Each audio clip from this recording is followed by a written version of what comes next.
Olá! Hoje é dia de ficar em casa, mas também é dia de contação de histórias. A de hoje é dedicada à minha amiga Aline, que é fisioterapeuta. É uma forma de homenagear todos os profissionais de saúde que estão na linha de frente de combate à Covid-19 e de ressaltar a importância dos fisioterapeutas ao reestabelecer uma função que é vital para os seres vivos, a respiração, porque são eles que numa UTI controlam os respiradores. Então, a vocês, a minha gratidão. Hoje eu vou imprimir uma dinâmica diferente. Antes da contação de histórias, eu vou ler alguns poemas para que vocês identifiquem a personagem que vai dar margem a todas as nossas reflexões. O primeiro poema é de Carlos Drummond de Andrade, desse livro Sentimento do Mundo. É um poema muito conhecido. No meio do caminho tinha uma pedra. Tinha uma pedra no meio do caminho. Tinha uma pedra no meio do caminho. Tinha uma pedra. Nunca me esquecerei desse acontecimento. Na vida de minhas retinas tão fatigadas. Nunca me esquecerei que no meio do caminho tinha uma pedra. Tinha uma pedra. Tinha uma pedra no meio do caminho. No meio do caminho tinha uma pedra. Para quem ainda não percebeu, outro poema, agora de Cora Coralina. Ajuntei todas as pedras que vieram sobre mim. Levantei uma escada muito alta e no alto subi. Desci um tapete floreado e no sonho me perdi. Uma estrada, um leito, uma casa, um companheiro, tudo de pedra. Entre pedras cresceu a minha poesia, minha vida quebrando pedras e plantando flores. Entre pedras que me esmagavam, levantei a pedra rude dos meus versos. Agora ficou fácil, vocês já perceberam que a nossa história de hoje tem a pedra como ponto de partida para as nossas reflexões. Novamente, o livro Os Grandes Contos Populares do Mundo, porque tem muito conteúdo aqui, nós não podemos desperdiçar. Essa história de hoje vem de Portugal. O caldo de pedra. Sabem o que é um caldo? É uma sopa. Um frade andava no peditório, na ação de pedir. Ele vivia da filantropia, da ajuda das pessoas. E chegou à porta de um lavrador, mas não quiseram lhe dar nada ali. O frade estava caindo de fome e disse: "Vou ver se faço um caldinho de pedra." Pegou uma pedra do chão, sacudiu a terra, olhou para ela e viu que era boa para fazer um caldo. As pessoas da casa começaram a rir do frade e disseram: "Caldo de pedra? Vocês nunca comeram um caldo de pedra? Só lhes digo que é uma coisa muito boa." "Queremos ver isso." Foi o que o frade queria ouvir.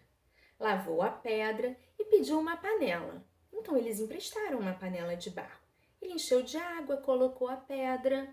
"Poxa, se vocês me deixassem colocar ali naquele braseiro." E eles consentiram. Começou a ferver e ele disse: "Com um bocadinho de unto é que o caldo ficava um primor."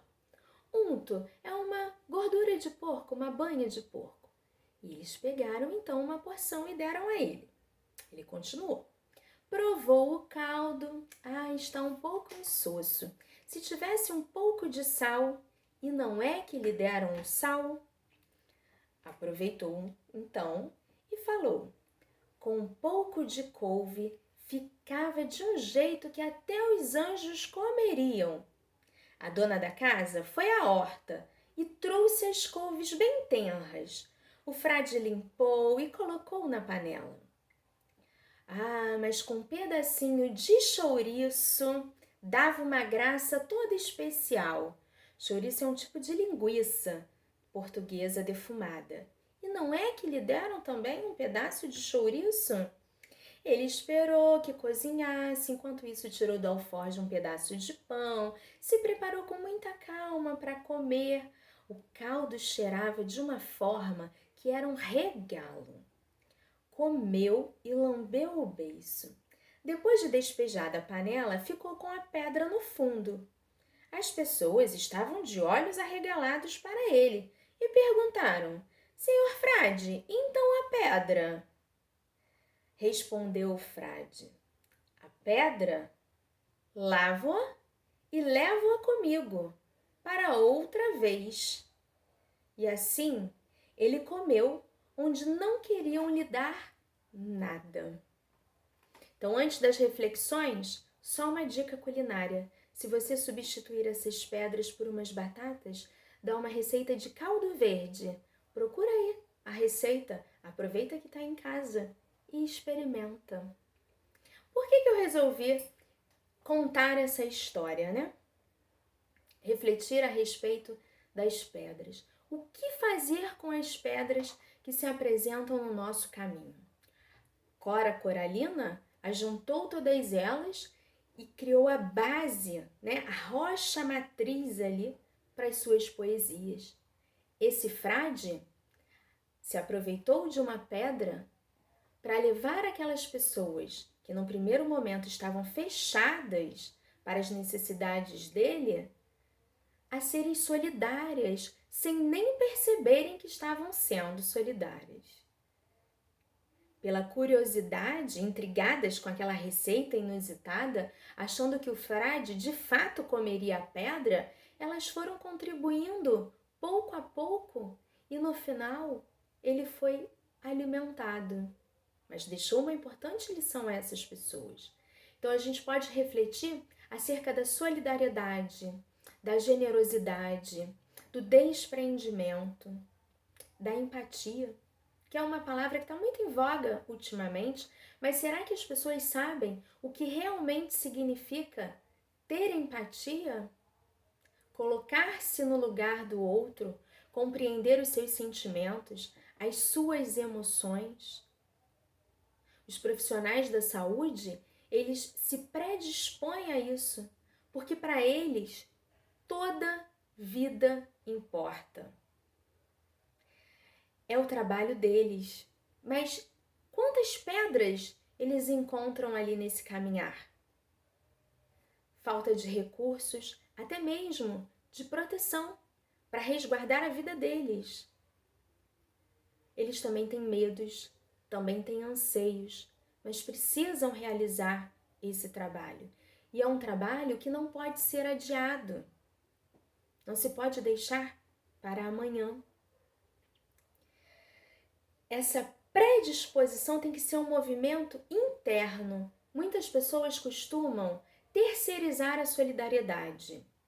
Ah, mas eu já contribuo. Ah, eu dou sempre. Alguém vai fazer chegar a quem precisa. Mas quando elas são confrontadas com uma situação real, em que precisam ter uma ação, uma atitude proativa, elas fecham os olhos. É aquele olhar sem ver. É a indiferença. A solidariedade, ela tem que seguir em várias direções. Importar-se com o outro que está numa condição de refugiado, que está vulnerável pelas ruas, desabrigado. Ter atenção aos idosos, às crianças que são mais frágeis. Se importar com o outro. Hoje nós não podemos andar de mãos dadas, nem é recomendado que se faça.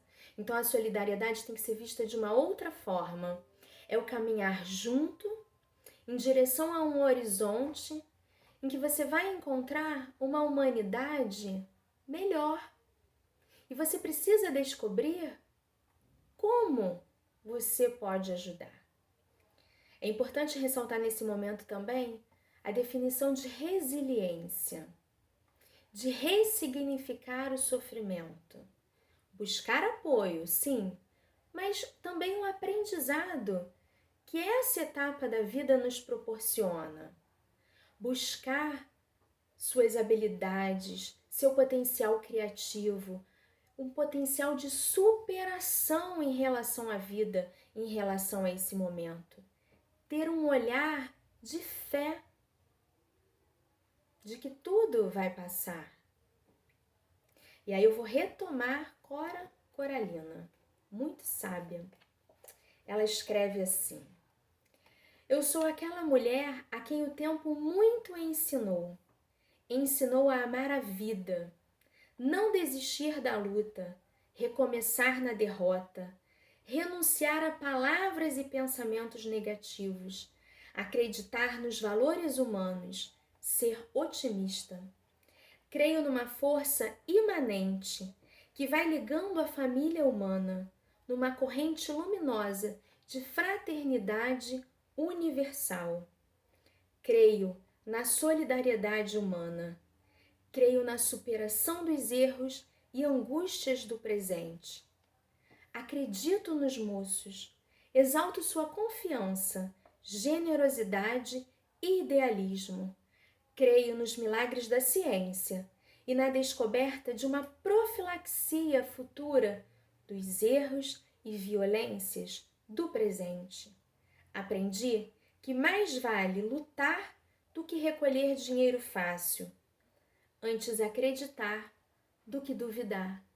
E eu acredito que a empatia, a solidariedade e a resiliência são o terreno fértil para cultivar a fé e a esperança, que vão transformar essas pedras em flores, vão fazer florescer uma humanidade melhor.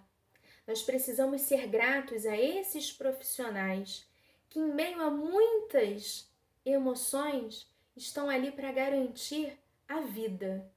Vida com letra maiúscula, respeitando a dignidade de cada pessoa. Por isso, essa reflexão. O que você faz com as pedras no seu caminho? Aline, minha querida, essa história foi dedicada a você por tudo o que você fez, faz e fará. A minha gratidão e admiração.